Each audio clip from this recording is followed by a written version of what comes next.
Hello and welcome to the video tutorials by BeSmart Education. In this series, we will guide you through various aspects of English grammar to help you improve your language skills. Don't forget to subscribe to our YouTube channel for more educational videos and tutorials. Click the subscribe button and hit the notification bell to stay updated with our latest content. Let's get started. Welcome to Chapter 3. In Video 1, we covered the basics of countable and uncountable nouns and how to use quantifiers with them. Now it's time to put that knowledge into practice. In this chapter, we'll focus on practical applications and exercises to help you identify countable and uncountable nouns and use the correct quantifiers. Let's get started. Let's start with a couple of examples to get you warmed up. Apple, countable. Water, uncountable. Remember, countable nouns are things you can count individually, while uncountable nouns refer to substances or concepts that cannot be counted individually. Ready? Here we go. Book, sugar, chair, music, information, car, rice, friend, knowledge, bread. Take a moment to think about each noun and decide if it is countable or uncountable. You can pause the video if you need more time. Let's go through the answers together. Book, countable. Sugar, uncountable. Chair, countable. Music, uncountable. Information, uncountable. Car, countable. Rice, uncountable. Friend, countable.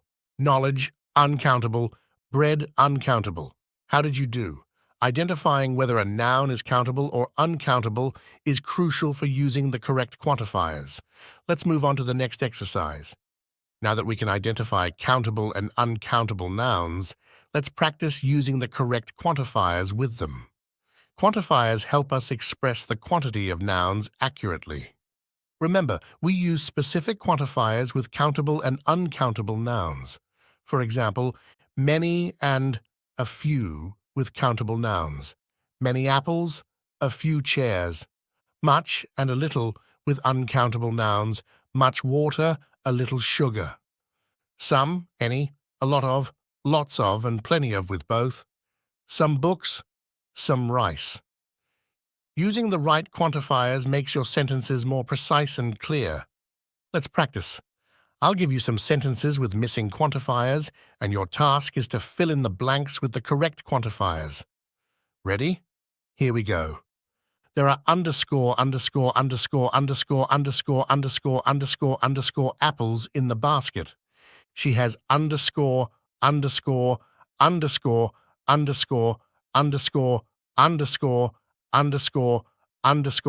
patience for nonsense. We saw underscore cars on the highway. He needs underscore information for his project. They have underscore friends in the city. Take a moment to think about the correct quantifiers. You can pause the video if you need more time. Let's go through the answers together. There are many apples in the basket. There are a lot of apples in the basket. She has little patience for nonsense. We saw a lot of cars on the highway. He needs some information for his project. They have lots of friends in the city. How did you do? Using the correct quantifiers is essential for clear communication. Keep practicing to become more confident. Let's move on to the next chapter. In this chapter, we will explore some special cases and nuances related to countable and uncountable nouns. We'll look at nouns that can be both countable and uncountable, common uncountable nouns that are countable in other languages, collective nouns, partitives and measurements, and the nuances between a few, a little, few, and little. Understanding these special cases will enhance your mastery of English grammar. Let's get started. Some nouns can be both countable and uncountable, depending on the context. The meaning of the noun changes slightly based on how it is used. For example, chicken can refer to the animal, countable, or the meat, uncountable. Let's explore a few examples. Here are some examples of nouns that can be both countable and uncountable. Chicken. Countable. We have 3 chickens in our backyard. Uncountable. I bought some chicken for dinner. Hair. Countable. There is a hair in my soup. Uncountable. She has beautiful hair. Light. Countable. There are 3 lights in the room. Uncountable. There is not much light in this room. Time. Countable. I've been to Paris several times. Uncountable. Time is a precious resource. Paper. Countable. I wrote 2 papers for my class. Uncountable. I need some paper for the printer. These examples show how the meaning and usage of a noun can change based on whether it is treated as countable or uncountable. Understanding this will help you use these nouns correctly in different contexts. In English, some nouns are uncountable, even though they might be countable in other languages. This can be confusing for learners. Understanding why these nouns are uncountable in English will help you use them correctly. Let's look at some common examples. Let's start with information. Uncountable. I need some information about the course. Explanation. Information is treated as a mass noun, referring to a collection of facts or data. Next, advice. Uncountable. She gave me some good advice. Explanation. Advice is seen as a mass noun, referring to helpful suggestions or guidance. Now, furniture. Uncountable. We bought new furniture for our living room. Explanation. Furniture refers to the collective items that furnish a room. Another example is luggage. Uncountable. How much luggage are you taking on the trip? Explanation. Luggage refers to the bags and suitcases collectively. Finally, bread. Uncountable. Would you like some bread with your meal? Explanation. Bread refers to the substance rather than individual pieces.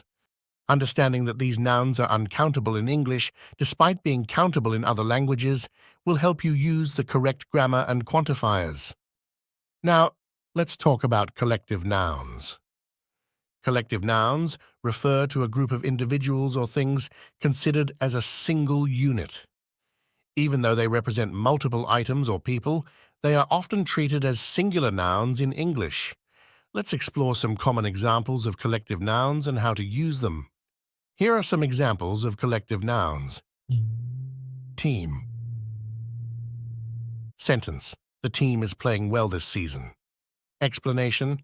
Team refers to a group of players acting as a single unit. Family. Sentence. My family is coming to visit. Explanation. Family refers to a group of related individuals considered as a single unit. Group. Sentence. A group of students is visiting the museum. Explanation. Group refers to a collection of people seen as one entity. Let's look at a couple more examples. Class. Sentence. The class starts at 9 a.m. Explanation. Class refers to a collection of students considered as a single unit. Herd. Sentence. The herd of cows is grazing in the field. Explanation. Herd refers to a collection of animals considered as one group. When using collective nouns, it's essential to determine whether the context requires a singular or plural verb. In American English, collective nouns typically take a singular verb when the group is acting as a single unit. In British English, they can take either singular or plural verbs, depending on whether the group is seen as a single entity or as individuals. Partitives. Partitives indicate specific quantities of uncountable nouns. We often use partitives and measurements. Partitives help us express portions or units of uncountable nouns, making them easier to quantify. Here are some examples of partitives used with uncountable nouns. A piece of sentence. Can I have a piece of cake? Explanation. Piece helps quantify the uncountable noun, cake. A bottle of sentence. I drank a bottle of water. Explanation. Bottle helps measure the uncountable noun, water. A cup of a sentence. She poured a cup of coffee. Explanation. Cup helps quantify the uncountable noun, coffee. Let's look at a few more examples. A loaf of sentence. We bought a loaf of bread. Explanation. Loaf helps quantify the uncountable noun, bread. A slice of sentence. Would you like a slice of cheese? Explanation. Slice helps measure the uncountable noun, cheese. Using partitives and measurements allows us to specify quantities of uncountable nouns clearly and accurately. This helps improve our communication, especially when dealing with recipes, instructions, or shopping lists. Nuances. The words a few, a little, few, and little can sometimes be confusing because they all refer to small quantities. However, they are used differently based on whether the noun is countable or uncountable, and they can also convey different meanings. Let's start with a few with countable nouns. Sentence. She has a few friends in the city. Explanation.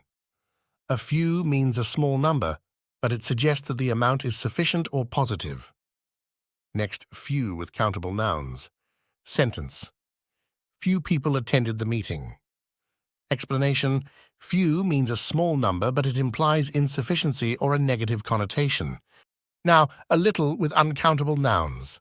Sentence. I need a little sugar for my coffee. Explanation. A little means a small amount, but it suggests that the amount is sufficient or positive. Finally, little with uncountable nouns. Sentence. There is little water left in the bottle. Explanation. Little means a small amount, but it implies insufficiency or a negative connotation. Let's look at another example of a few. Sentence. We have a few minutes to spare. Explanation. Indicates a small but adequate, enough amount of time. Another example of few. Sentence. Few students understood the lesson. Explanation. Indicates that not many students understood, implying a negative outcome. Another example of a little. Sentence. He has a little patience left. Explanation.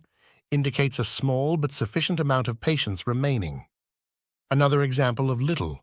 Sentence. She has little hope of winning. Explanation. Indicates a small and insufficient amount of hope, suggesting a negative outlook. Understanding these nuances will help you convey the right meaning and tone in your sentences. Thank you for joining us in this video series on countable and uncountable nouns and their quantifiers. We hope you now have a better understanding of how to identify and use countable and uncountable nouns, as well as the appropriate quantifiers for each. Thank you for watching this video tutorial by BeSmart Education. We hope you found it helpful and informative. Remember, mastering English grammar is a journey, and we're here to support you every step of the way. Don't forget to subscribe to our YouTube channel for more educational videos and tutorials. Click the subscribe button and hit the notification bell to stay updated with our latest content. Join our Facebook page, BeSmart Education, for more resources and community support. Keep practicing and see you in the next video.